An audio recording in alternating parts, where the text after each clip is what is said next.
Bonjour, je suis Hélène Lemarec et voici les nouvelles du jour sur UFX Market. Le dollar américain s'est affaibli contre la plupart des devises principales, étant donné que les investisseurs se sont déplacés des monnaies refuges aux actifs à haut rendement.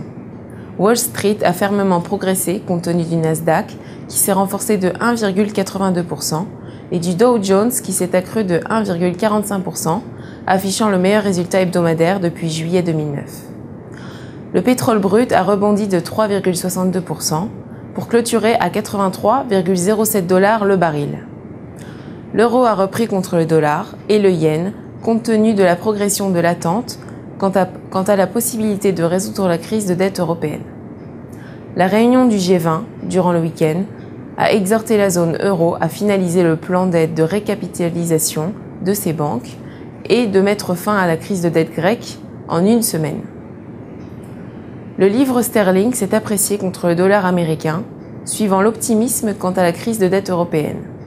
La tendance pour la paire continuera à la hausse si elle maintient son niveau de résistance de 1,57. Toutefois, si la paire casse cette résistance, elle pourrait reprendre sa tendance baissière. Globalement, la paire GBP-USD s'est échangée à un minimum de 1,5720 et à un maximum de 1,5851. Le yen s'est affaibli par rapport au dollar et d'autres devises principales, car les investisseurs se sont tournés vers les actifs à haut rendement, se basant sur l'attente d'une solution proche pour la crise de dette européenne. Techniquement, la paire USD-JPY s'échange dans une étroite fourchette entre 77,50 et 76, sans une tendance claire. Aucune donnée économique n'est attendue pour aujourd'hui.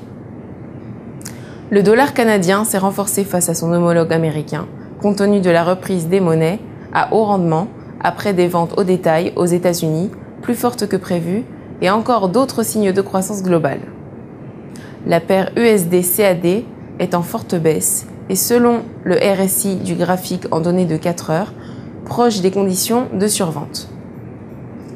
Aujourd'hui, les achats de titres étrangers sont prévus à 9,23 milliards contre les 11,78 milliards précédents. La Banque du Canada fait paraître aujourd'hui son bulletin trimestriel intitulé « Enquête sur les perspectives des entreprises ».